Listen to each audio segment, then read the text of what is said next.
Sérieusement, ces résultats, ils contentent qui? Ils contentent qui? Un classico, ça se gagne. Ça se joue pas, ça se gagne. À la fois pour les Marseillais que pour les Parisiens. Ça se gagne. Un match nul ne contente personne.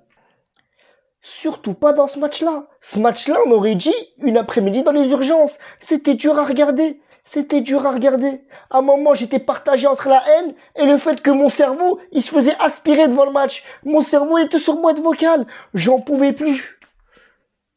Et quand je disais que ce résultat est contente personne, j'ai envie de dire il contente même moins les Marseillais. Parce que les Marseillais, ils avaient une équipe parisienne à 10. Et moi, franchement, je regarde les matchs de Marseille. J'ai des amis marseillais. On regarde les matchs tous ensemble, entre amis. Donc il y a des matchs de Marseille. Je les regarde. Et franchement, le Marseille de Sampaoli, il m'avait quand même impressionné sur le fait que c'était une équipe avec de la grinta. C'était une équipe qui se projetait à l'avance. C'était une équipe avec un peu de folie. Il n'y a rien eu ce soir. Ce soir, les Marseillais, ils sont quasiment pas sortis. À part quand le Paris Saint-Germain s'est retrouvé à 10, il y a eu quelques situations dangereuses des Marseillais, mais sinon, c'était pas folichon. Il n'y a eu pas de risque de la part des Marseillais. Donc certes, les Parisiens peuvent être frustrés de ce match, mais les Marseillais également. Après, moi, je débriefe les matchs de Paris, je suis supporter de Paris. Et franchement, ce match-là, il vous a procuré quelle émotion? C'était compliqué à regarder. Pourquoi c'était compliqué à regarder? Parce que cette équipe parisienne, elle dégage aucune émotion. Elle dégage ni émotion, ni fond de jeu. Et moi, je suis un adepte de... on paye les musiciens à la fin du bal. Je suis un adepte de ça avec Pochettino, mais également je débriefe d'autres matchs. Je débriefe d'autres matchs, même si j'ai pas la connexion avec les autres clubs que j'ai avec le Paris Saint-Germain. Mais je débriefe également les matchs des équipes nationales. Je débriefe la France, je débriefe le Maroc. Et le Maroc avec Vaïd au début, c'était compliqué. Il n'y avait pas de fond de jeu, mais Vaïd gagnait. Sans fond de jeu, par des coups de pied arrêtés, par des réussites. Et moi, je suis désolé, le Paris Saint-Germain et le Maroc, ils sont similaires sur ça. Parce que tu prends les derniers matchs du Paris Saint-Germain. Tu prends Angers. Angers, il y a un quali, tu joues avec la VAR. Tu prends Lyon. Pareil. Tu prends Leipzig, pareil. Les Parisiens, ils ont souffert. À la fin, ils s'imposent 3-2 par le plus petit écart grâce à Kylian Mbappé qui a porté cette équipe. Et à la fin de ce débrief, j'ai dit quoi? J'ai dit le Paris Saint-Germain et Pochettino, pour le moment, ça connecte, mais sans fond de jeu. Et c'est exactement ce qui se passe. Et aujourd'hui, ça a été quand même une journée mémorable. Parce qu'on avait deux équipes sans fond de jeu, à savoir United et le Barça, avec deux coachs qui sont sujets à polémique parce qu'ils proposent rien, qui se sont fait boire aujourd'hui. On a le Real qui a battu le Barça, mais le plus tranquillement possible. Et on a Liverpool, ils ont lavé, ils ont rincé, ils ont washé United à Old Trafford. Comme quoi la morale, c'est que si t'as pas de fond de jeu, si t'as pas une patte technique, si t'as pas un fond de jeu tactique, à la fin, quand tu joues contre une équipe organisée, elle peut te créer des soucis. Elle peut te faire des problèmes. Non, même pas elle peut, elle va te battre en fait. Tu vas perdre contre une équipe bien organisée, une équipe bien structurée de ton niveau, tu vas perdre, à part si tu as de la réussite. Pour le moment, le PSG de Pochettino, il a de la réussite.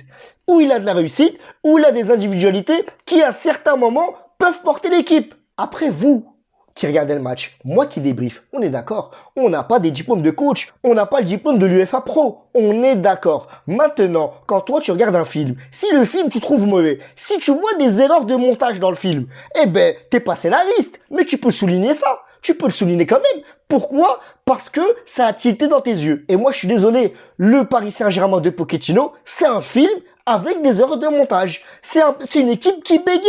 Pourquoi elle bégait? Parce que à certains moments du match, elle n'est pas logique. Elle n'est pas logique. Pochettino, actuellement, il joue en 4-2-3-1. Il affectionne ce système. Maintenant, il a mis 4 offensifs. Et ça n'a pas marché. Le Paris Saint-Germain, ils ont perdu 2-0 contre Rennes avec ce système-là. Pochettino le réaligne. Ça ne marche pas. Ça ne marche pas pour une raison très simple. Le Paris Saint-Germain, c'est une équipe qui n'est pas structurée. Thierry Henry l'a dit en première analyse. Il a dit oui, Wijnaldum ne performe pas dans cette équipe parce qu'il n'y a pas de structure. Et il n'y a pas de structure au Paris Saint-Germain. Et Pochettino lui dit lui-même en conférence de presse, quand il dit que on va commencer par un 4-2-3-1 avec Di Maria et au fil du temps, les joueurs ils vont permuter. Mais je comprends pas. Si tu fais permuter tes joueurs, c'est qu'il n'y a pas de structure. Les joueurs, ils font ce qu'ils veulent. Ils sont en gestion totale. Et je suis désolé, j'ai pas envie de dénigrer Pochettino. Mais moi, ça vraiment, ça me rappelle les foot que tu faisais en primaire. Quand tu fais des foot en primaire, il n'y a pas vraiment de compo. Et ça permute, ça permute, ça permute. Les gens, ils sont en attaque, en défense, etc. Après, je grossis le trait volontairement. Mais moi, quand je vois cette équipe du Paris Saint-Germain, ça me rappelle furieusement les foot qu'on faisait en primaire. Ça permute de tous les côtés. Les joueurs, ils sont pas dans leur poste. Ça veut dire qu'on a des joueurs comme Neymar qui sont perdus sur le terrain. Neymar, il est perdu sur le terrain, Neymar. Et pourquoi Neymar, il est pas perdu au Brésil? Parce qu'au Brésil, il y a une structure. Au Brésil, les joueurs, ils sont placés. Au Paris Saint-Germain, non. Et puis j'ai un problème, parce que je le rappelle encore une fois, nous ne sommes pas coachs. Mais quand on a vu Hakimi et Nuno Mendes arriver, on a tous pensé au système à 3. Et moi, pourtant, j'étais un défenseur quand même de Pochettino. Je me suis dit que quand même, il y a des entraîneurs comme Christian Gourcuff qui sont adeptes d'un seul système, à savoir le 4-4-2 pour Christian Gourcuff. Il ne change pas de système parce qu'il, lui, il l'affirme, notamment dans cet ouvrage, Comment regarder un match de foot, dans les éditions Cahiers de football.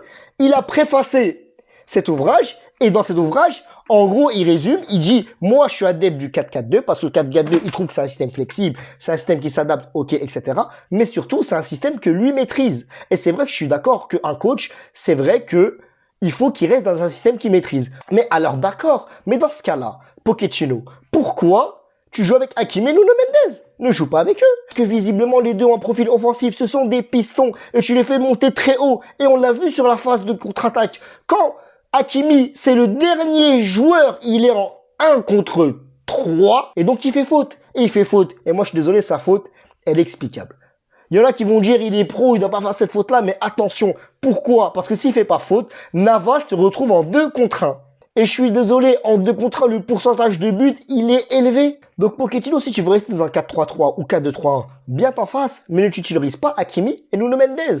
Et c'est un peu triste parce que dans le cas d'Hakimi, Hakimi c'est peut-être le meilleur piston au monde actuellement. Moi je suis désolé, au bout d'un moment, il faut qu'il passe à 3 défenseurs. Il faut que Pochettino passe à 3 défenseurs. Les cadres de son équipe, Marquinhos l'a dit contre Leipzig, il a dit en fin de match, c'est vrai qu'à 3 on était plus solide défensivement.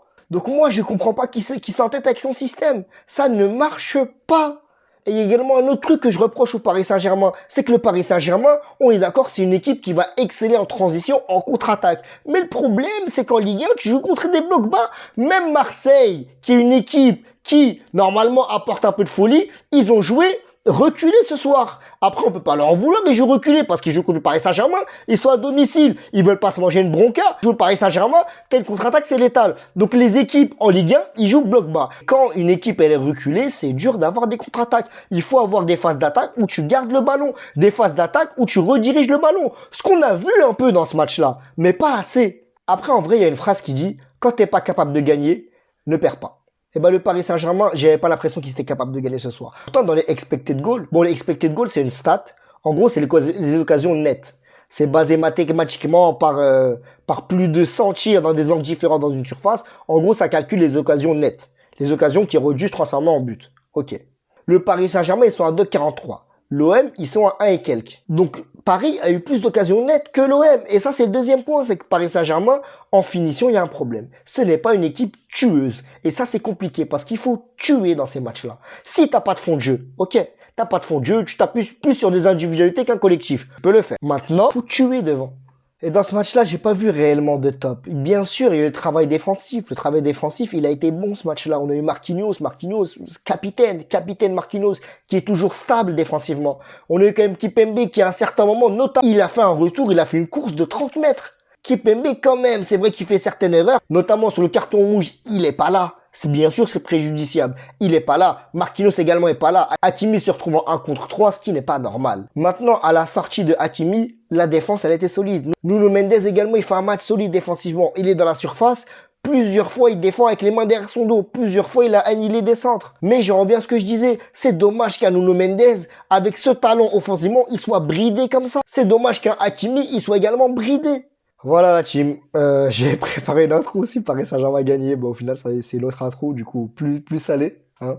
Après je sais que certains aiment bien me voir salé, du coup j'espère que vous êtes régalés ce débrief. Voilà la team, c'est tout pour ce débrief, mes réseaux sociaux sont ici comme d'habitude, continuez à venir me parler de football, ça me fait toujours autant plaisir. Likez la vidéo, abonnez-vous, commentez, ça fait peut-être à peu près 3 mois que je suis sur YouTube, on est à quoi? On est à quasiment 250 abonnés, c'est le quart du 1000 en fait. Donc bientôt, peut-être, j'aurai 1000 abonnés, on pourra faire des lives, on pourra faire d'autres formats. Et j'ai hâte. Voilà. C'est la petite douceur qui suit l'amertume du match. Merci à vous en tout cas. Salut, ciao, ciao.